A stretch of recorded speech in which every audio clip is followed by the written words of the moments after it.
TCS ने एक ही झटके में 12,000 एम्प्लॉयज को निकालने का ऐलान कर दिया है और दूसरी तरफ डोनाल्ड ट्रंप ने बिग टेक कंपनीज को इंडिया से टेक हायरिंग रोकने का साफ साफ संदेश भी दे दिया है। अब सवाल यहाँ पर यह उठता है कि इंडियन टेकीज का फ्यूचर अब कहाँ जा रहा है? क्या यूएस जॉब्स का सपना टूटने वाला है?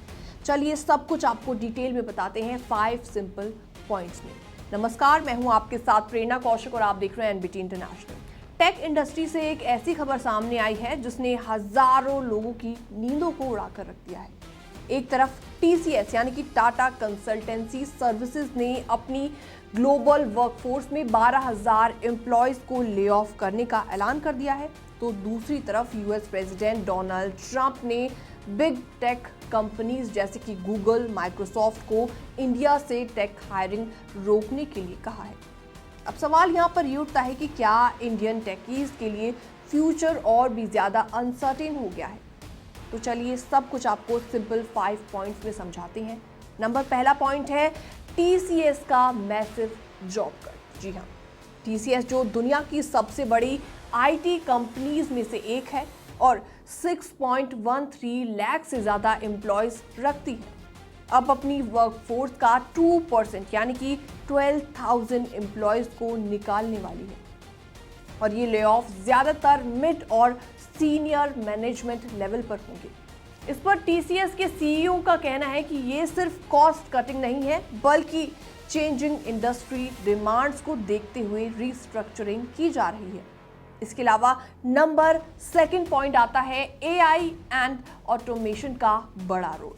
जी हाँ, टीसीएस बोल रही है कि ये ले ऑफ्स एआई यानी कि आर्टिफिशियल इंटेलिजेंस की वजह से नहीं है, लेकिन इंडस्ट्री एक्सपर्ट्स का कहना है कि ऑटोमेशन एंड एआई अडॉप्शन से कई रोल्स जैसे कि मैनुअल टेस्टिंग वगैरह अब कम हो रही हैं। कई senior employees in emerging technologies के साथ पेस नहीं बना पा रही हैं। टीसीएस रीस्ट्रेनिंग कर रही है, लेकिन सीईओ ने खुद इस बात को माना है कि ये रीडिप्लॉयमेंट हर जगह इफेक्टिव नहीं रहा। इसके अलावा थर्ड पॉइंट आता है सेवरेंस पैकेज एंड नई पॉलिसीज। जी हाँ, टीसीएस ने साफ साफ कहा है कि जिन लोगों को जॉब लॉस होगा उन्हें सेवरेंस पैकेज, नोटिस पीरियड की सैलरी, हेल्थ इंश्योरेंस और आउट प्लेसमेंट असिस्टेंट दिया जाएगा।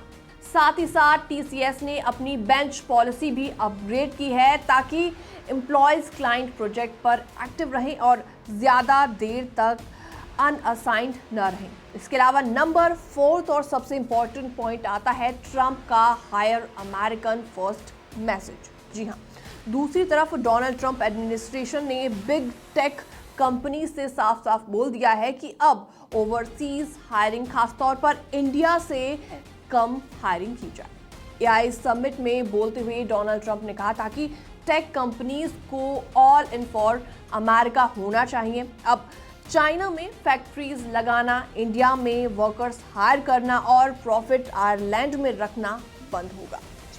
डोनाल्ड ट्रंप ने 23 जुलाई को 3 एग्जीक्यूटिव ऑर्डर्स पर सिग्नेचर किए जिनका फोकस है एआई इंफ्रास्ट्रक्चर यूएस बिल्ड करना, फेडरल कॉन्ट्रैक्ट्स में एआई मॉडल्स पॉलिटिकली न्यूट्रल रखना और टेक स्टेक्स को पूरी तरीके से यूएस में डेवलप करना।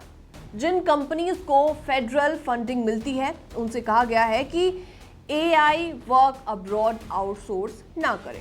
इसके अलावा 5th पॉइंट आता है, ये सबसे इंपॉर्टेंट पॉइंट है, इंडियन टेकीज पर इसका क्या असर पड़ने वाला है। तो आपको बता दें, अभी के लिए इन नए यूएस रूल्स का सीधा असर इंडियन आईटी सर्विस एक्सपोर्ट्स पर लिमिटेड हो सकता है क्योंकि ये फेडरल प्रोजेक्ट्स पर ज़्यादा फोकस कर रही हैं, लेकिन ये सिग्नल ज़रूर दे रही हैं कि इंडियन टैलेंट के लिए यूएस में काम करना और मुश्किल हो सकता है। जी हाँ, साथ ही साथ टीसीएस जैसी बड़ी कंपनीज में जॉब्स पहले से ही खतरे में है।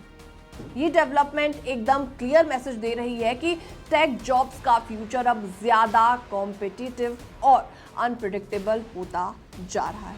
इंडियन टेकीज के लिए अब न सिर्फ स्किल अप टू डेट रखना ज़रूरी है बल्कि ग्लोबल हायरिंग ट्रेंड्स और पॉलिसीज पर भी नज़र बनाए रखना बेहद इंपॉर्टेंट है।